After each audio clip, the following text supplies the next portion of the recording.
Love staying informed? Subscribe now and get unlimited access to local news, weather, and sports for just 99 cents a month for your first 3 months at inforum.news/join.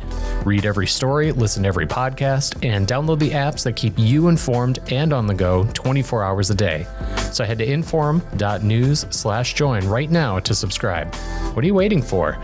Get 3 months of local news for just 99 cents a month at inforum.news/join.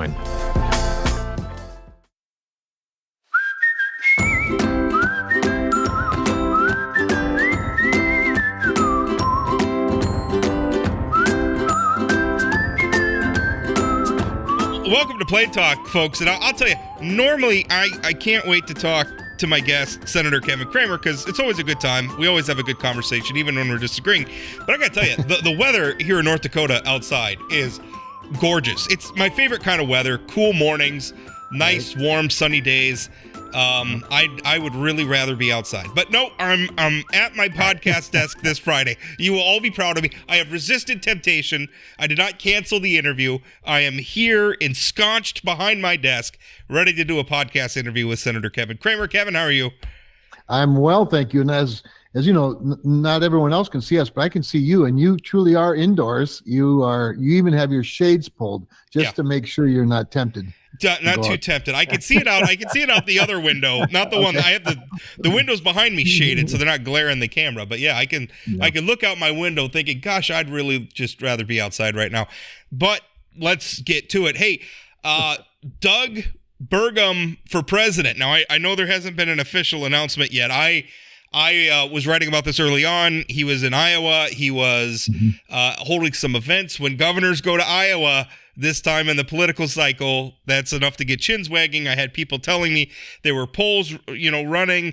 He hasn't wanted to say one way or the other, but now we have national reports, and they're saying he's starting to cut television ads. He's scouting campaign talent and perhaps even doing all the things you would expect a presidential candidate to do. I think he's very serious about this. I think he's gonna run.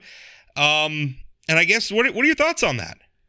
Well, first of all, what a great country! What a great country we live in, and Doug brings a really interesting story to the campaign if in fact he runs. And just so people know, he's not told me he's running. He's not asked me for advice on running. I'm like the rest of you. I'm reading about it and Rob following some of the trail that you've laid out, and so yeah, he's doing all the things that presidential candidates or people who are at least considering it do. Now that said, I'll get back to the Doug Burgum story. He brings an interesting story to the mix. Doug, first of all, he comes from a small town. I know Arthur very well, and I know a lot of the Burgums and other members of his family from that area. I spent a lot of time there growing up as a kid in Kindred, had a lot of friends there. And he grew up, and it's a very rural, obviously very agricultural town. His family in the agribusiness. Then, of course, the whole Great Plains Software turned it into a big company, providing business solutions that ride on Microsoft platform, and then selling to Microsoft, becoming executive VP. All of those things. I mean, it's a really good story. And as far as I know, he's done it scandal-free. But if he didn't, somebody will find it if he runs for president. But I'm pretty sure Doug's got that base covered. I just think it's cool. I really do. I wish him well. We'll see if he actually does it or if he reaches out and asks for help. But it's, again, evidence that anybody can do it if they really want to do it, but not just anybody can do it and do it well. I'm confident if Doug does it, he will do it well. If he's in the race, do you support him? It seems like, well, let me put it this way. I haven't jumped on anybody's bandwagon yet. I haven't endorsed any of the candidates. A couple of the campaigns have talked to me quite a bit, as you might imagine. So Doug gives me another reason to keep my powder dry. It'd be hard not to get on the team of the hometown guy, though. I'll tell you that. I have a lot of respect for Doug. So let's move on. I want to talk about carbon capture for a minute. And by the way, big news just recently, $38 million for carbon capture at Coal Creek Station, North Dakota's largest coal-fired power plant. but that's steaming along. But I mean, we're starting to see some pushback on the pipeline. As somebody obviously at one point was sitting, I mean, our Public Service Commission right now is holding hearings about this. They're getting all sorts of feedback. What's your outlook on that? I mean, and by the way, carbon capture doesn't begin and end with the Summit Carbon Solutions pipeline. That's one project, but I would argue an important one. What's your take on where all this is heading? I mean, because I was reading a headline, and it was that carbon capture has created some strange political bedfellows, and I would say that that's probably right. Explain some of that. Give us a slight insight into that dynamic. Yeah. So it's one of the reasons that the story I think you're referencing, or at least the sort of the newest dialogue on the issue of 45Q, specifically the tax incentive for carbon capture, utilization, and storage, was part of the IRA, the Inflation Reduction Act. Now, 45Q is something that the North Dakota delegation has worked on for a long time, even before I was in the Senate. When Senator Heitkamp, Senator Hoban, and I in the House worked on it.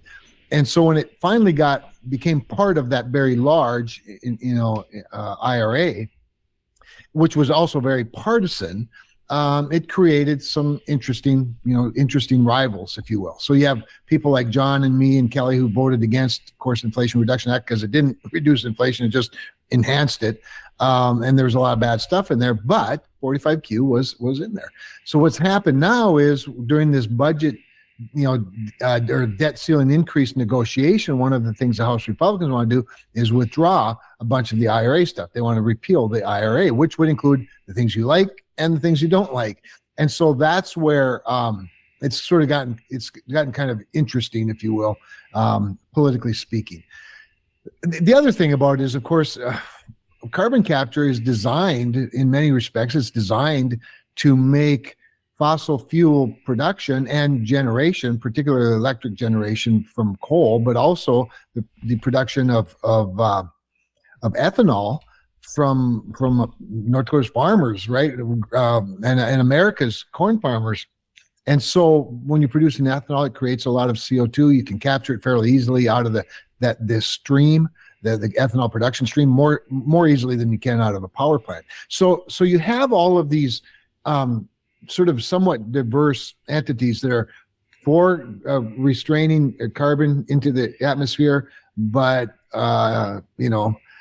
also for coal-generated electricity, and there's just a lot. It just makes for a lot of interesting bedfellows, and that makes sense. But I think the biggest thing lately, the newest thing, setting again Summit aside, as you said, is this juxtaposition of the debt ceiling increase, the Republican bill that would want to repeal the IRA, which I don't believe will be ultimately the final outcome, but it's creating some stresses.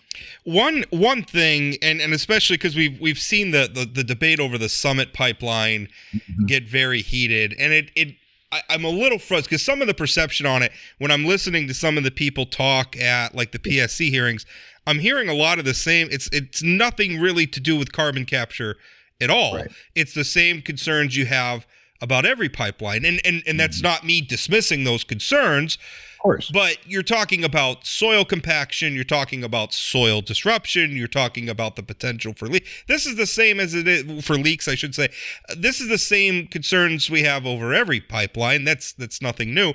But we're hearing them say, I hear a lot of people saying that the carbon capture industry, nascent as it is cronyism. It's just government handouts. It's a government created market. What's your response when you're hearing people, as somebody who's worked very hard to create, the tax credits and that, what's your response when you hear people saying that?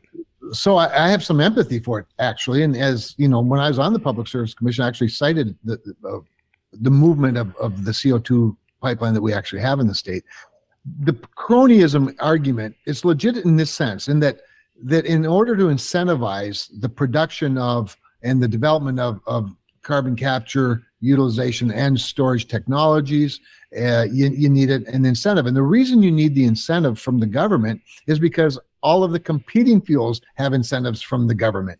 And, I'm one of these guys that I just as soon knock down barriers to entry as opposed to keep incentivizing certain fuels over other fuels or certain products over other products, Rob. But the problem is wind has been subsidized for decades now. There seems to be no end to the appetite to subsidize wind generated electricity as well as solar and other clean energy sources. And so once you start down that path, it's sort of like states competing with one another with economic development subsidies or incentives. I think agriculture subsidies are another example of this, where exactly unfortunately right. we've created a market situation where they've become, unfortunately, unavoidable. That's exactly right. And a lot of that is the global marketplace as well, because you have uneven global sort of tensions. Again, you have Europe's going to subsidize their farmers, exactly so right. Exactly right. Stuff So like here that. you are. Now the difference being, I think that I think people would not even argue the fact that if you have a good supply of certain critical things, you want to protect that supply. And agriculture is one of them. Food is one of them, of course. Energy is another one. Pharmaceuticals, critical minerals, those kinds of things.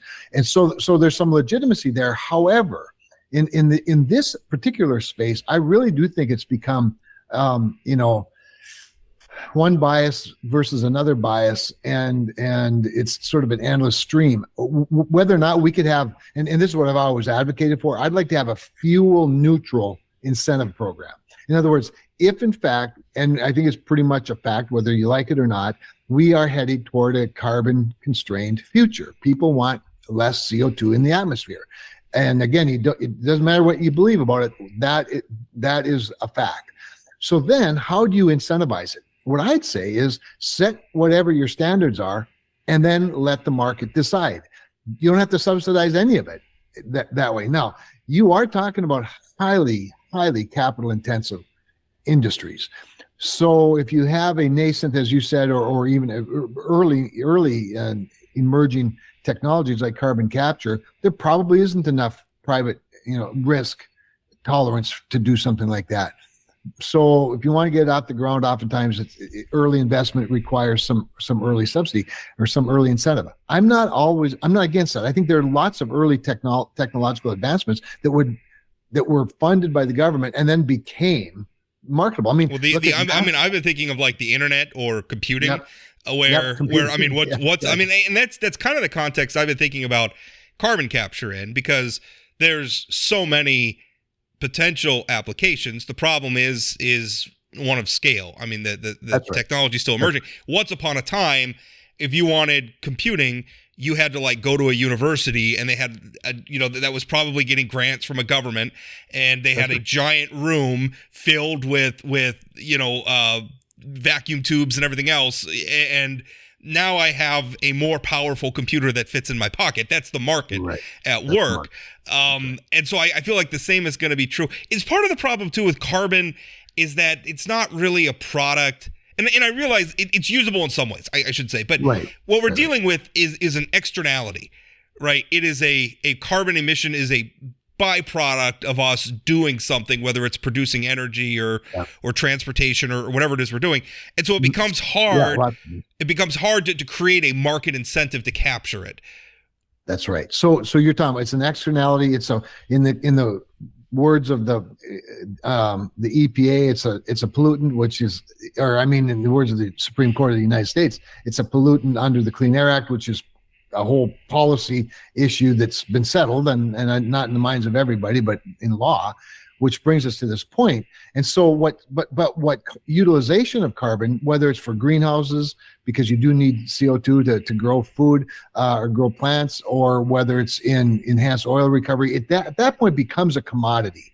And so again, getting a technological advancement early on that allows investment. And by the way, in the form of a tax credit, you are still talking about private sector investment. You're just talking about it being heavily subsidized by the government, at least in the early years. But to your point, that leads to things that we can't even imagine at this point. But for that early federal investment or government investment, these visions of the future that will become reality never happen.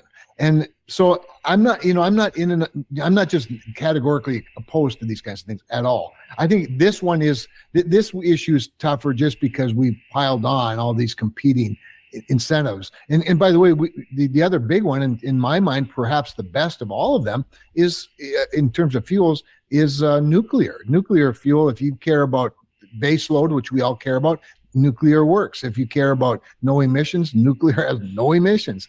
And you talk about portability now with the smaller modular reactors and things like that. I think you're going to see nuclear becoming the fuel. Quite honest. There's just that little problem of waste. There's that. And I mean, I remember not so long ago, the University of North Dakota was trying to do a borehole project. I think it was by Rugby. And boy, and they weren't even, it was just a test hole. They weren't going to put anything radioactive down it. It was like a test of concept to see if it would work. Yeah. And boy, did we see I mean, we think the resistance to the carbon pipeline is a little is ardent. That certainly was. So anyway, that's a very interesting issue. Let's switch and talk debt ceiling right now. We have Joe Biden saying he wasn't going to negotiate with Republicans, which I thought was a little weird for a president to say. Congress sets the budget. You don't have anyone else to negotiate with but the House of Representatives, which per the Constitution originates budgets. So, I mean, you're going to have to work with them, President. And now it does seem like they're working together. It seems like Speaker McCarthy has some confidence that they're going to get a deal done. But talk to me a little bit about that. I mean, here we are again, another debt ceiling standoff. What do you think is going to come to this? What sort of a deal are they going to reach? Well, it's a great question because they're going to reach a deal, and they're probably going to reach a deal that instead of having 218 Republican House members voting for, maybe they have 150, and then they'll have 100 or so Democrats, maybe 120 Democrats. It's one of those things where they will. People should know, by the way, 7 of the last 10 debt ceiling increases included some negotiation and some reforms. The 8 largest budget reforms in the last 30, 40 years all came as part of negotiation over a debt ceiling increase. So the idea that Joe Biden said, no, it's got to be clean or nothing, no way, I'm not negotiating. I always say all or nothing is a fine starting position, but it's a losing ending position. And to his credit, and by the way, to the credit of Kevin McCarthy and House Republicans, and to the credit of Mitch McConnell and Senate Republicans, we all stuck together. We said, no, Mr. President, this is not an option. We are not going to bail you out. There's no gang of 20, no gang of 8, in the Senate that's going to fix this for you. You have to negotiate with the Speaker of the House.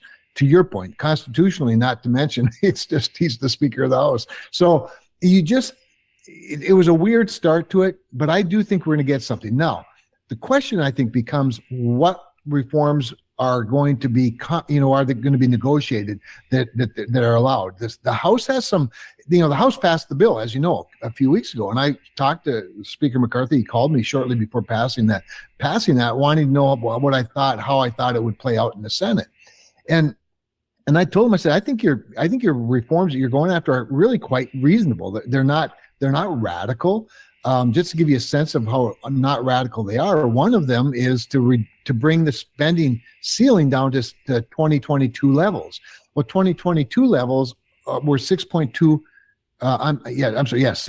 trillion, up from $4.4 trillion. Those are 22 levels are post-pandemic levels of spending, where we saw that huge spending blow up. That's right.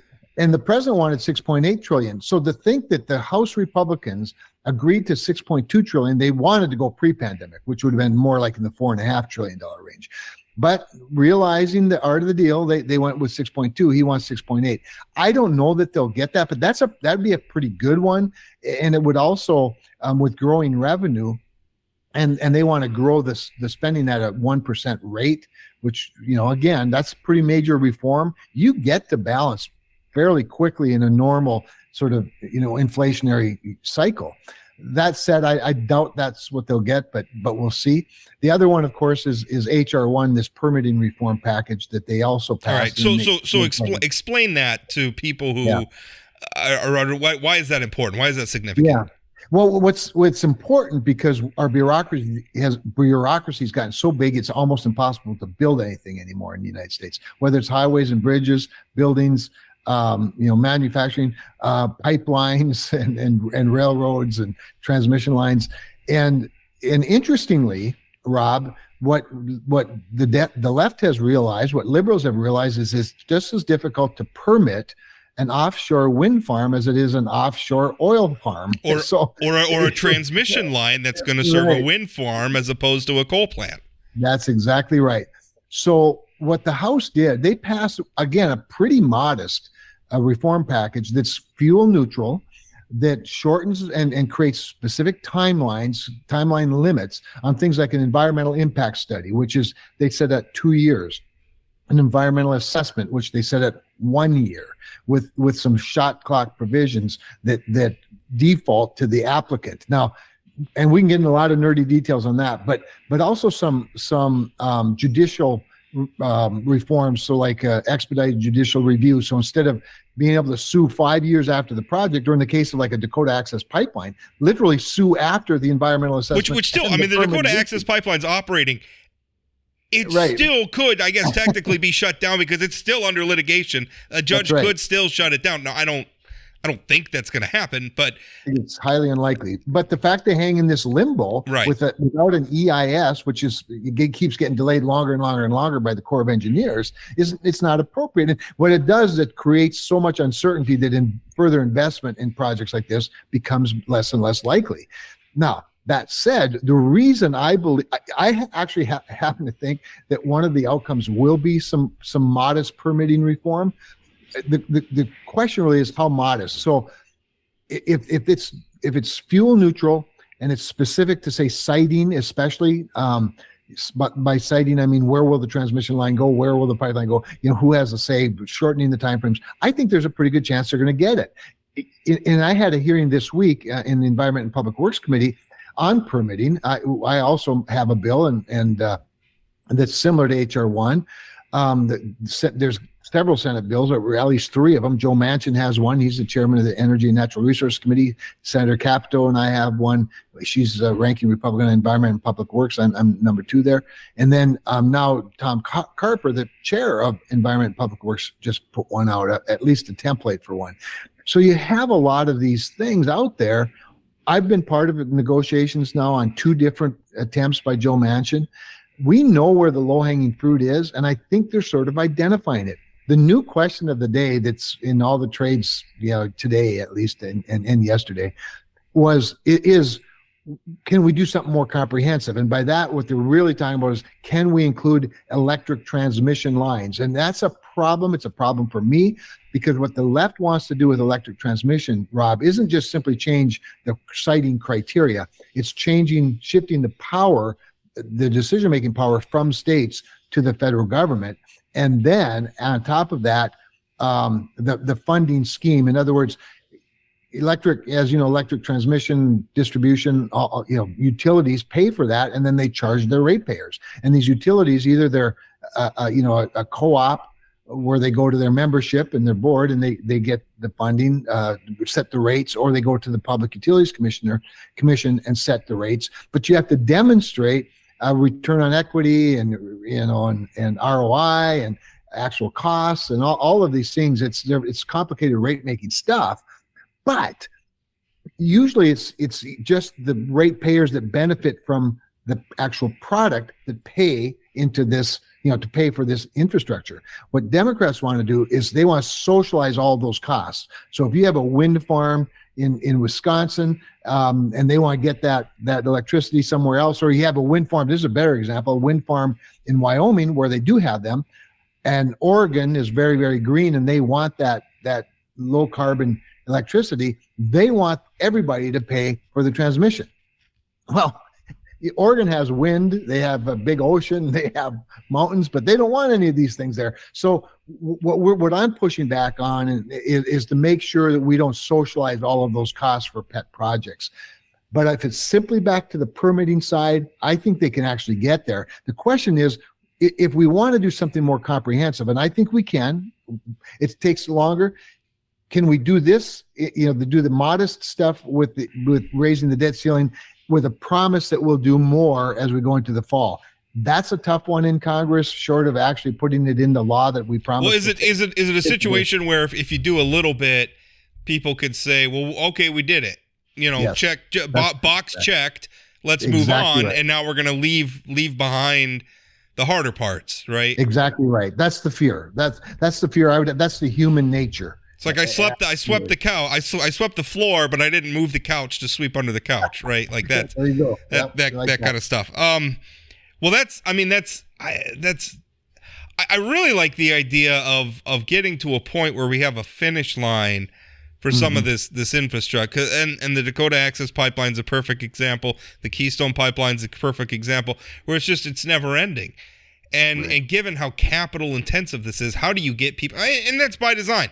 There's a faction of this country that doesn't want people to invest in pipelines or some of these things. But I mean, their problem is, well, those same people aren't going to invest in transmission lines either. And this doesn't always. I always remind people that, when we had the whole thing going on where Coal Creek Station was going to be sold, and there was a question about whether or not the transmission line that feeds that station's power into Minnesota was going to be included in the sale, whatever. I like to remind people, when that transmission line was built, there were a lot of farmers, particularly over in the Red River Valley, eastern part of North Dakota, who didn't want that transmission line. That's right. Right? And you're thinking of like, these conservative farmers, they ought to be pro-coal. Well, they didn't really give a rip about Minnesota getting its power or not. They didn't want this transmission line across their line. So this opposition does not break down along the sort of normal ideological, not at all, tectonic plates that we're used to. So that's all very interesting. How soon do you think we end up with a deal, and are we going to get? I mean, you said some of the things, and I agree with you.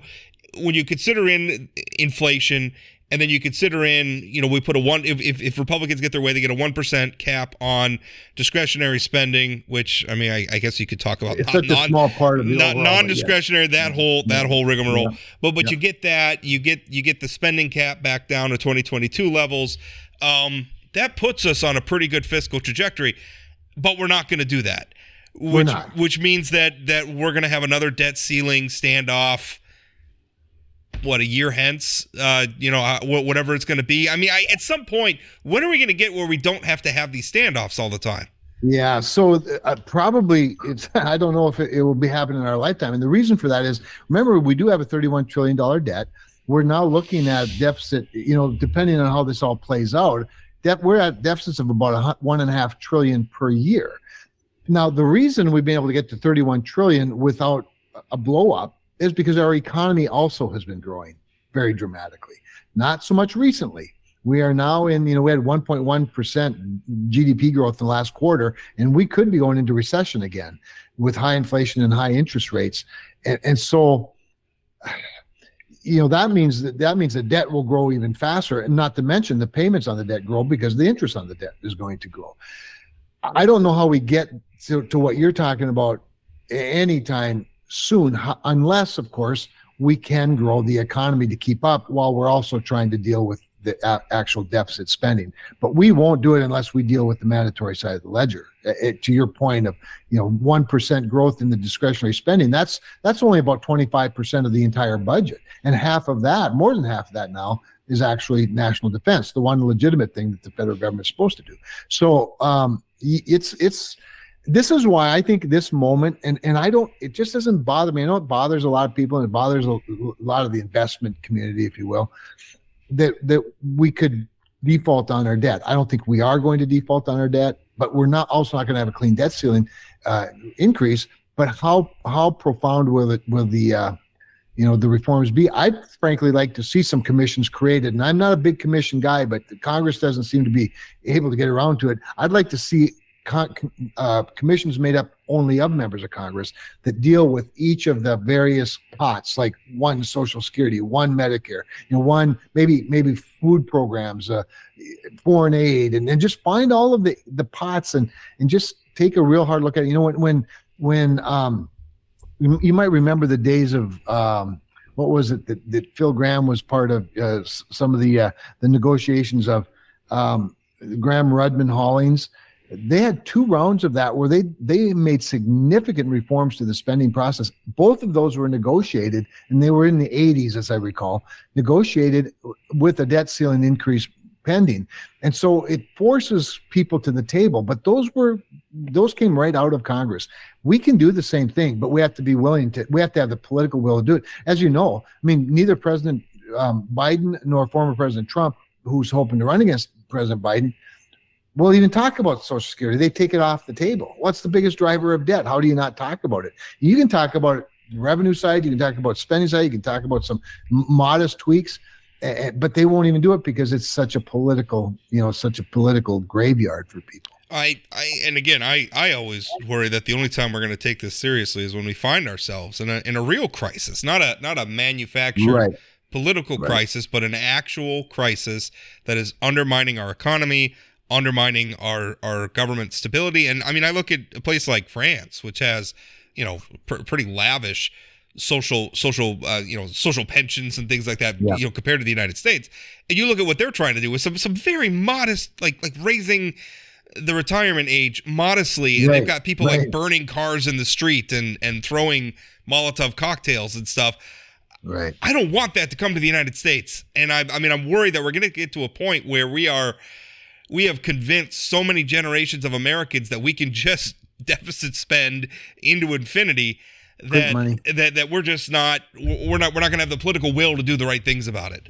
Well, and you raised the other issue, the Molotov cocktail crowd, so to speak. We've also adjusted our politics to sort of accept that type of behavior. We've actually almost institutionalized. We've certainly, I say we, as a culture, monetized it to the point where much of the protests in this country is so emotionally driven that you don't just look at these latest banking failures, SVB. We've had 2 hearings this week on the failures of those 3 regional banks, including having the CEO of SVB, the former CEO of the former SVB, in front of us on Tuesday, and then yesterday, the 6 regulators.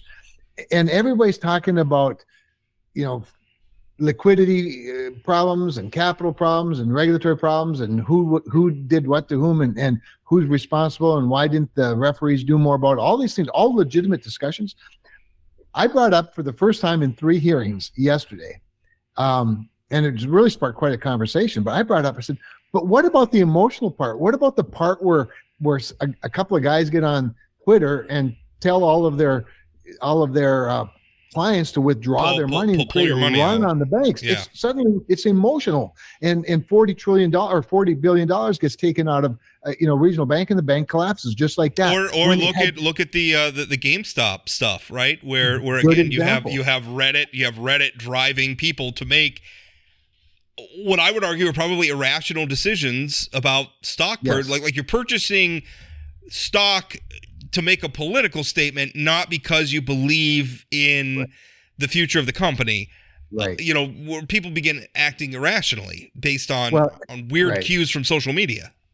Well, as you know, I spend a lot of time when I talk to the media that's outside of North Dakota, it's largely Wall Street Journal, Fox Business, CNBC. I like the business media. And the reason I like business media is I like politics in the context of policies. And I'm stunned these days by the people that are on, whether it's when I'm on or if I'm just watching, who are talking about how great AI is, but they never talk about how great AI is in terms of enhancing our quality of life. They always talk about it, the investment opportunities and the return on investment opportunities. I'm like, you could be discussing bank robbery. There's lots of ways to make money. That doesn't make them all good. I'm not saying AI is bad either, by the way, but I'm just stunned that so much of the business media is sort of like ESPN. They know everything about sports except what's going to happen tomorrow. They have all kinds of opinions about what happened yesterday. We're very emotional anymore. It seems like a lot of their conversations too are divorced from like what's the product. Right. What's the product? That's like, the point. What service or good are you selling? Right. Like if I'm mining coal out of the ground, well, coal's got a value. We can do stuff with coal, right? What is AI gonna do? I mean, it makes me think of bubbles where in some of the earlier internet bubbles where we had just because it was it was a stupid idea. It wasn't ever going to work, but it was a website, right? And it was a service, and we're going to deliver sticks of gum to people's houses, on demand. And it doesn't matter that it doesn't scale. It's just going to collect lots and lots of money, and who cares? At some point, we'll figure out how to make it profitable. It's just sort of where it's become its own gravity well. And I get worried when the exuberance, I guess. I do too. Comes through. Exactly. You talked about a moment ago normalizing some of the politics that we're seeing over in France. We're starting to normalize it here, the politics of violence, and obviously I think that goes both sides. January 6th, a lot of the protests we saw with the burning down police stations and things like that, where we've reached a point where it's like we think it's okay as long as it's in pursuit of a cause that I agree with, or as long as it's people that are on my side that are doing it, it's like it's okay. I got to think that part of that problem is coming from, Donald. You knew eventually I was going to get around to talking to you about Donald Trump again, but I had asked you if you were still going to support all the revelations we've seen about coming and whether or not you would still support him. Is it Donald Trump? And admitting that there are people on the left too who are bringing this in as well. But on your side of the ticket, our side of the ticket, isn't Donald Trump an example of bringing that sort of politics into America, normalizing it? I think in some respects, Donald Trump is a product of it, because don't forget his predecessor, Barack Obama, he's the one that really, really amplified race as a dividing issue in this country before it was a dividing issue in this country. It's just kind of unbelievable what he did to weaponize the race card. And then, along comes Donald Trump, who sort of brings this voice to the people who are tired of political correctness and then a whole host of other things like globalism and whatnot. But what we learned from the Durham report this week, what I worry about, and this is where you and I think agree a lot. What I worry about is when you get moral high ground, seize the moral high ground. Don't punch down. Because the Durham report, we should be talking about it. I'm talking a lot about it. We ought to be frightened to death that the FBI can actually create a scandal that will earn the Washington Post and New York Times Pulitzer Prizes reporting on something that was completely made up by the FBI and by the Department of Justice in concert with a Democratic political campaign. That's more frightening to me than the national debt, quite honestly. All of that said, you get a sense of why people were so angry, why he's so angry. So then to me, what happens, Rob, is who stops this? Who's going to stop this? And what kind of a person is it? Is it a Tim Scott? Is it Ron DeSantis? Could Donald Trump do it? Is it Doug Burgum? Is it Doug Burgum? There you go.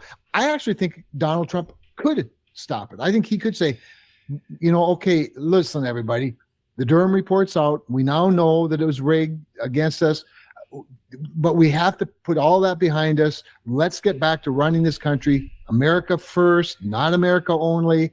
He could win. What has Donald Trump done recently to make you think that he's gonna? I mean, he's still obsessing about the 2020 election. I don't, and to me, I don't want to make it just about Donald Trump. I think some of the revelations we saw from Fox News, where you had, I mean, the tech show, they knew that they were putting falsehoods on the air, but they were afraid that if they didn't, it was going to impact their stock price. I worry that we have you talk about monetizing emotions. I mean, that's another example of it in a political context. And I worry even about, for instance, our legislature passed a bill about pronouns and trans bathroom use, and I wasn't a big fan of the bill. I thought it was a problem and a solution in search of a problem, but the Fargo Public School Superintendent Rupak Gandhi says, I'm not going to enforce this law.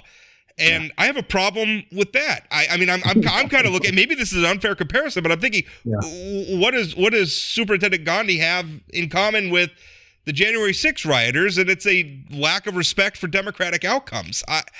I worry that we are constantly tearing down and eroding trust in our institutions, that we're getting to a point where it's like, I'm only going to follow the laws that I want to follow, that I like. And I think that is a big problem for our society. Abraham Lincoln warned against this. He warned about this when he was, I think he was 26 years old, in a speech in Springfield, Illinois, called the Lyceum Speech. If you want to look it up, it is really, really something to look up. And what you will see when you read that, he talks about the erosion of the institutions of politics and the fear that it brings. Now, he doesn't advocate that people shouldn't, speak out against their government. What he worries about are those institutions that protect our freedom, and it's so profound, and it's so frankly, it's almost eerie how he could have seen where we are today as a young lawyer in Springfield long before he was a president or any other politician. And how do we set? It's going to take a special leader. I mean, it really is. If in fact it's a leader at all, it's really, the leaders are a reflection of the mob, and that's sort of to Lincoln's point. The leaders are a reflection of the mob. I'll tell you the one guy, and just so you know, I mean, I'm not endorsing anybody. I know Ron DeSantis. I've known him a long time. I think he's an extremely competent leader, and he'd be a really good president. The guy that could heal the nation is Tim Scott. Tim Scott's the guy that if he became the president, has the pastoral skills, the sensitivities, frankly, the life's experience that he articulates so beautifully, whether it's in the written word in his books or in his speeches or just his. By the way, I just saw the headline. He officially filed to be in just recently as well. So he's he'll be in this next week. I wish I could be there with him, but I can't. But I think he and Ron DeSantis will be in both by the end of next week. And so I just think, but Americans have to want that. I guess that's sort of my point. The majority of Americans have to want that because, I mean, Joe Biden has 36% approval rating, and he's absolutely destroying the country. I'm sorry to say, but he really is, and he doesn't seem to ever learn his lessons or correct his courses. And he also beat Donald Trump in 2020, which to me, if your goal is beating Joe Biden, maybe pick somebody Joe Biden didn't beat. Well, that's the bottom line for me. So to your point about Donald Trump, weird as it seems, Donald Trump's been leading in head-to-heads with Joe Biden in recent polls. Now, this, as I said, I forget which, I think it was the New York Times reported it, where I said, even a race to the bottom creates a winner. But he actually could beat Joe Biden. But I think just about anybody else almost certainly beats Joe Biden. And so why not take somebody that cares for peace and prosperity and knows how to manage in a responsible way. And boy, if they could be a uniter, all the better. I'm a little bit tired of narrow elections too, quite honestly, but we're all having them these days because it's such an indication of how divided our country is. Is there somebody who could step up, take the mantle, win over not just their side and a little bit more, but just truly unite the way Ronald Reagan did?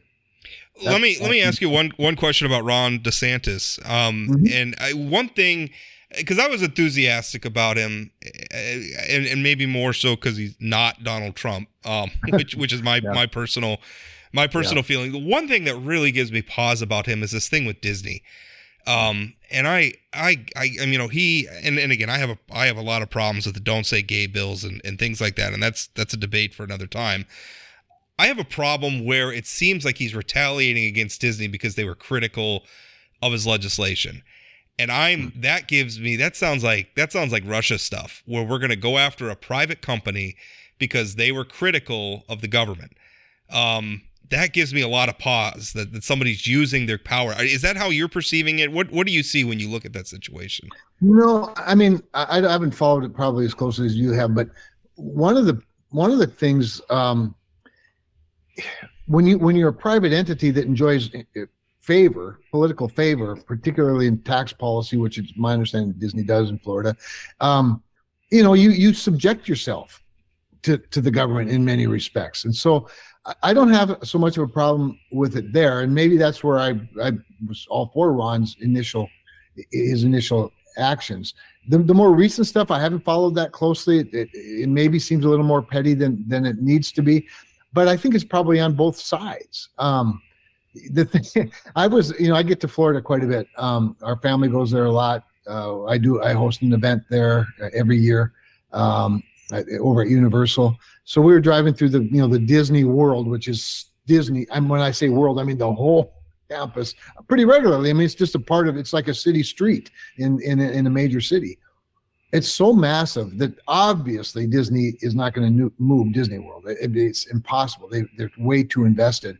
I don't know how it all plays out, but I suspect that for a guy that probably is running for president and for the Republican nomination, it's probably an area that sets him apart a little bit and shows his toughness, much like Donald Trump showed his toughness with some of his tougher stands for the party that whose endorsement or whose nomination they're seeking. That said, what's sort of interesting to me, and here's where I think Donald Trump has a challenge, besides all the things you've said. He lost it to Joe Biden. He leads him now. But nonetheless, he's a former president. He takes a lot of baggage. He carries a lot of baggage. Things that he says, you have to take as policy, not just as aspirations.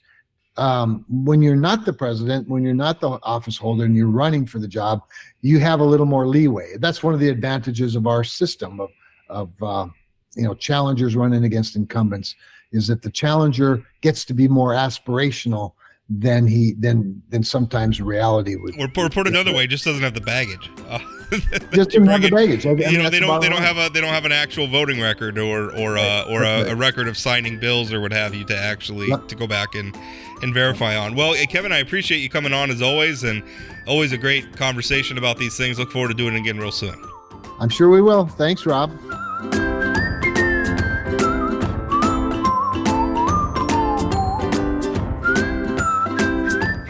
Did you know Forum Communications Company has a robust podcast library? At inforum.com/podcasts, we have everything from politics, sports, true crime, outdoor adventure, and more. Visit inforum.com/podcasts and explore them all today.